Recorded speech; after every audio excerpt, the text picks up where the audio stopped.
Scripture reading.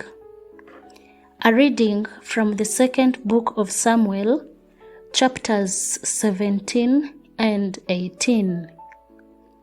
Chapter 17. Ahithophel said to Absalom, "Let me choose 12,000 men, and I will set out and pursue David tonight. I will come upon him while he is weary and discouraged, and throw him into a panic, and all the people who are with him will flee. I will strike down only the king, and I will bring all the people back to you, as a bride comes home to her husband. You seek the life of only one man, and all the people will be at peace." The advice pleased Absalom and all the elders of Israel. Then Absalom said, "Call Hushai the Archite also, and let us hear too what he has to say." When Hushai came to Absalom, Absalom said to him, "This is what Ahithophel has said. Shall we do as he advises? If not, you tell us." Then Hushai said to Absalom, "This time the counsel that Ahithophel has given is not good." Hushai continued, "You know that your father and his men are warriors, and that they are enraged, like a bear robbed of her cubs in the field. Besides, your father is expert in war. He will not spend the night with the troops. Even now he has hidden himself in one of the pits, or in some other place. And when some of our troops fall at the first attack, whoever hears it will say, 'There has been a slaughter among the troops who follow Absalom.' Then even the valiant warrior, whose heart is like the heart of a lion, will utterly melt with fear. For all Israel knows that your father is a warrior, and that those who are with him are valiant warriors.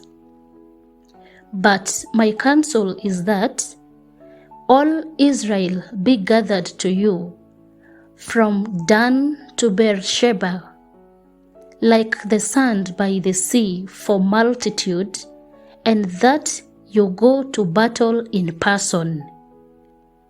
So we shall come upon him in whatever place he may be found, and we shall light on him as the dew falls on the ground, and he will not survive, nor will any of those with him.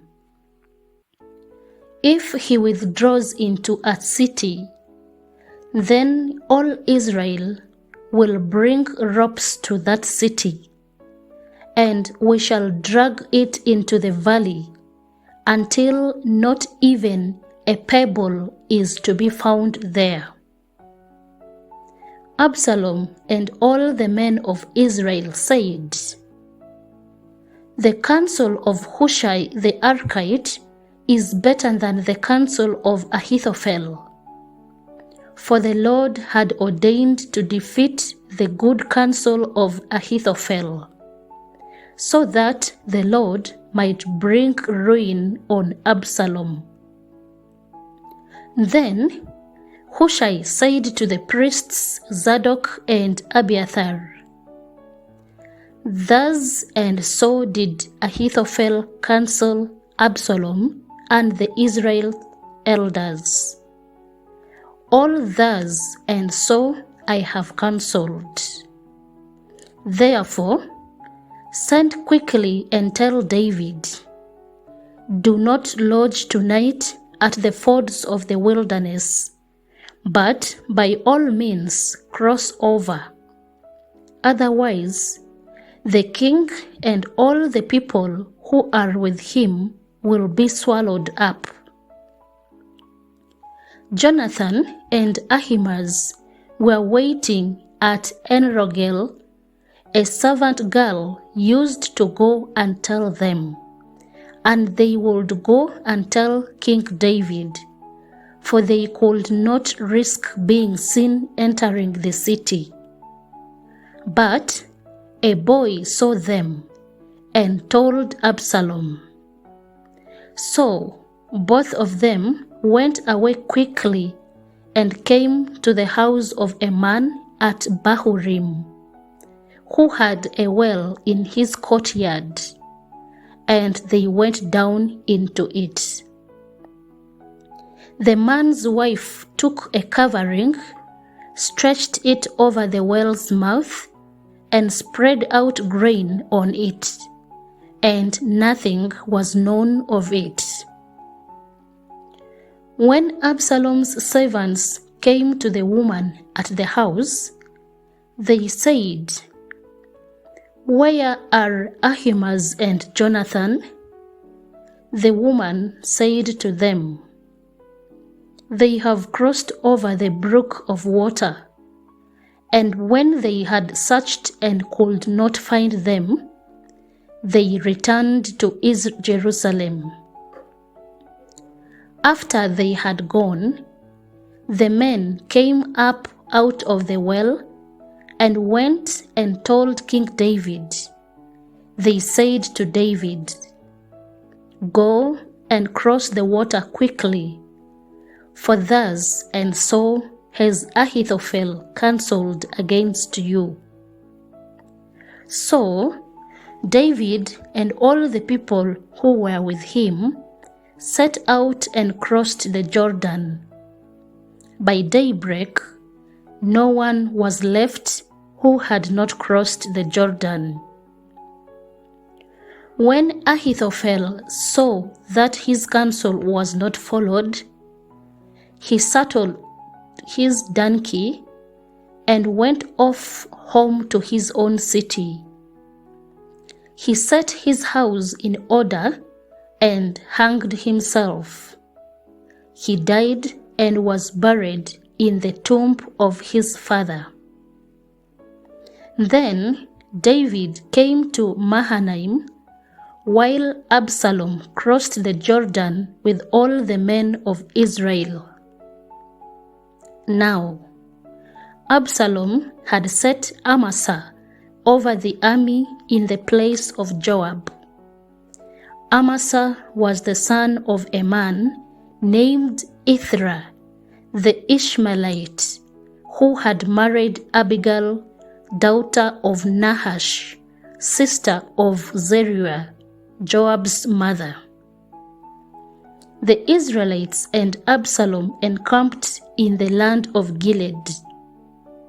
When David came to Mahanaim, Shobi, son of Nahash, from Rabbah of the Ammonites, and Machir, son of Amiel, from Lo-Debar, and Barzillai the Gileadite from Rogelim, brought beds, basins, and earthen vessels, wheat, barley, meal, parched grain, beans and lentils, honey and curds, sheep and cheese from the herd, for David and the people with him to eat. For they said, "The troops are hungry and weary and thirsty in the wilderness." Chapter 18. Then David mustered the men who were with him and set over them commanders of thousands and commanders of hundreds. And David divided the army into 3 groups. 1/3 under the command of Joab, 1/3 under the command of Abishai, son of Zeruiah, Joab's brother, and 1/3 under the command of Ittai the Gittite. The king said to the men, I myself will also go out with you. But the men said, You shall not go out, for if we flee, they will not care about us. If half of us die, they will not care about us. But you are worth 10,000 of us. Therefore, it is better that you send us help from the city. The king said to them, Whatever seems best to you, I will do. So the king stood at the side of the gate, while all the army marched out by hundreds and by thousands. The king ordered Joab and Abishai and Ittai, saying, Deal gently for my sake with the young man Absalom. And all the people heard when the king gave orders to all the commanders concerning Absalom. So the army went out into the field against Israel, and the battle was fought in the forest of Ephraim. The men of Israel were defeated there by the servants of David, and the slaughter there was great on that day, 20,000 men. The battle spread over the face of all the country, and the forest claimed more victims that day than the sword. Absalom happened to meet the servants of David. Absalom was riding on his mule, and the mule went under the thick branches of a great oak. His head caught fast in the oak, and he was left hanging between heaven and earth, while the mule that was under him went on. A man saw it and told Joab, I saw Absalom hanging in an oak. Joab said to the man who told him, What? You saw him? Why then did you not strike him there on the ground? I would have been glad to give you 10 pieces of silver and a belt. But the man said to Joab, Even if I felt in my hand the weight of 1,000 pieces of silver, I would not raise my hand against the king's son. For in our hearing, the king commanded you and Abishai and Ittai, saying, For my sake, protect the young man Absalom. On the other hand, if I had dealt treacherously against his life, and there is nothing hidden from the king, then you yourself would have stood aloof. Joab said, I will not waste time like this with you.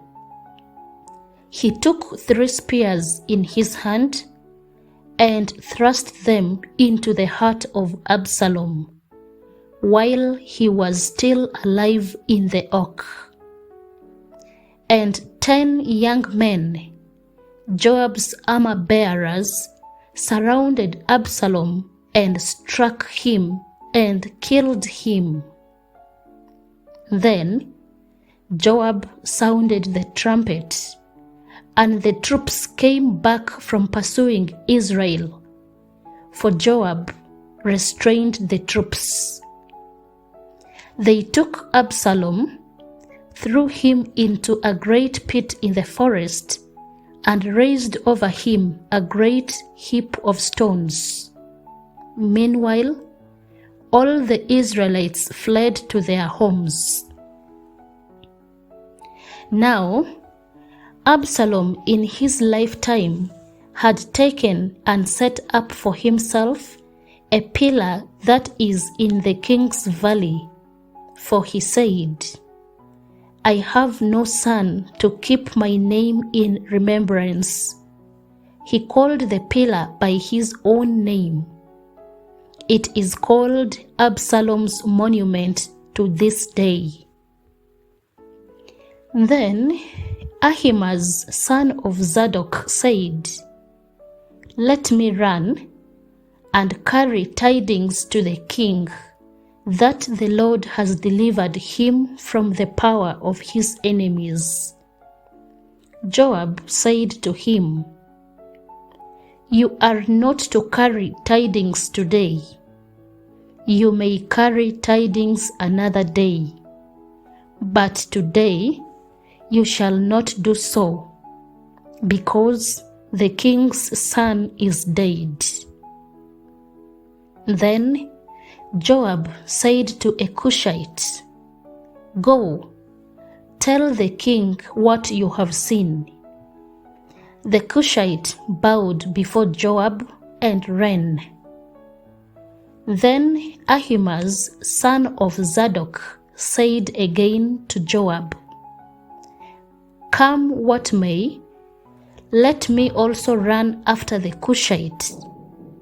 And Joab said, Why will you run, my son, seeing that you have no reward for the tidings? Come what may, he said, I will run. So he said to him, Run. Then Ahimaaz ran by the way of the plain and outran the Cushite. Now David was sitting between the two gates. The sentinel went up to the roof of the gate by the wall, and when he looked up, he saw a man running alone. The sentinel shouted and told the king. The king said, If he is alone, there are tidings in his mouth. He kept running and drew near. Then the sentinel saw another man running, and the sentinel called to the gatekeeper and said, See, another man running alone. The king said, He also is bringing tidings. The sentinel said, I think the running of the first one is like the running of Ahimaaz, son of Zadok.